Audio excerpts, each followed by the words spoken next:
Sheikh chilli की कहानी तेंदुए का शिकार। हेलो हाय मेरे प्यारे छोटे नन्हे मुन्ने दोस्तों, कैसे हो आप सब।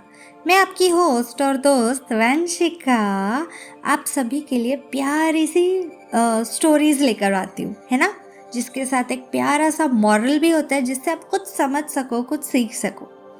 आज भी मैं आपके लिए एक प्यारी सी कहानी लेकर आई हूँ जो काफ़ी मज़ेदार भी है, आपको हंसी भी आएगी और उम्मीद करती हूँ पसंद भी आएगी। तो चलिए सुनाती हूँ आपको एक प्यारी सी कहानी जो है शेख चिल्ली की। भले ही शेख चिल्ली बेवकूफ़ी भरी बातें और कार्य करता था, लेकिन एक दिन शेख चिल्ली की किसी काबिलियत को देखते हुए झज्जर नवाब शेख फारूक ने उसे अपने यहाँ नौकरी दे दी। दिन बीतते गए और शेख ईमानदारी से अपना काम करता रहा। एक दिन नवाब शिकार खेलने के लिए जंगल जा रहे थे।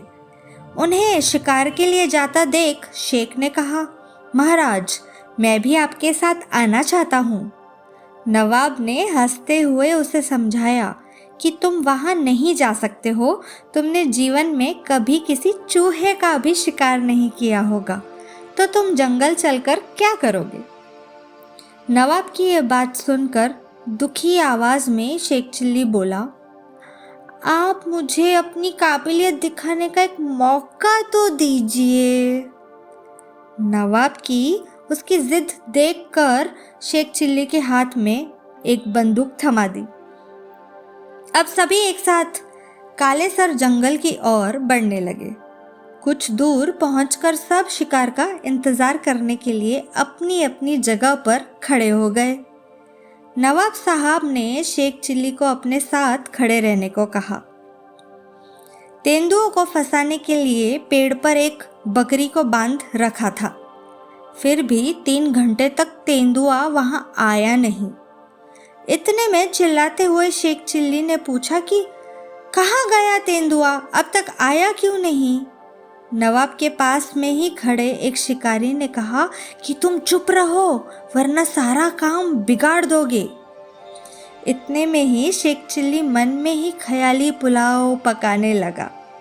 उसके मन में हुआ कि 1-2 तेंदुओं का शिकार करने के लिए इतने सारे लोग यहाँ आ गए हैं। सो आए, लेकिन एक भी तेंदुओं को ढूंढने के लिए नहीं गया। सब के सब पेड़ के पीछे छुपकर उसका इंतजार कर रहे हैं। फिर शेख के मन में हुआ कि मेरा बस चले तो मैं बंदूक लेकर सीधा तेंदुओं को ढूंढने के लिए निकल जाऊं। उसे ढूंढकर उसके पीछे पीछे चुपचाप से चलने लगूंगा और जैसे ही वो मेरी तरफ देखेगा तो उसका शिकार कर दूंगा।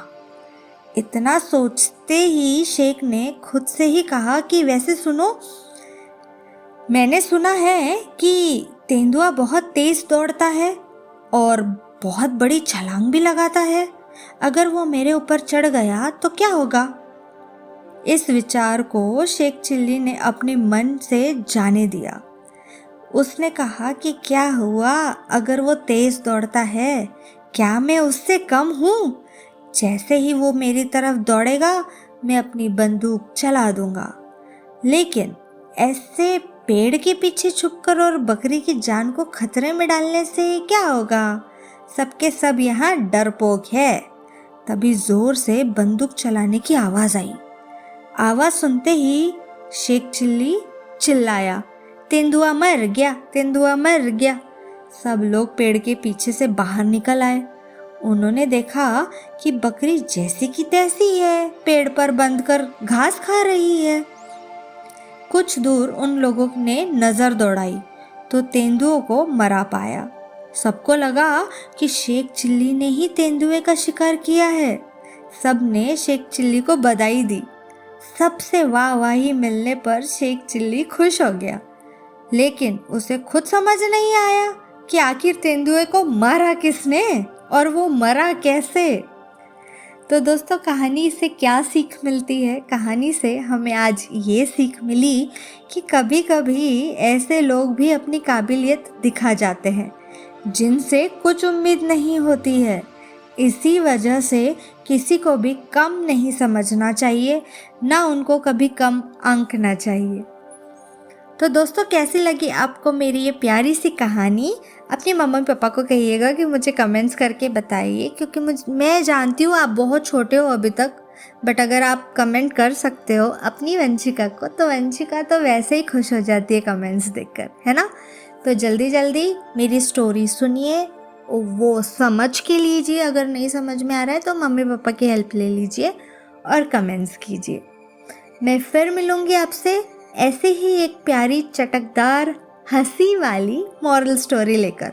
तब तक के लिए अपनी वंशिका को कहिए बाय बाय, टेक केयर, और मुझे मिस करना, मैं पक्का नेक्स्ट टाइम आऊँगी। ठीक है, चलिए अपना ध्यान रखिएगा, बाय बाय, टेक केयर।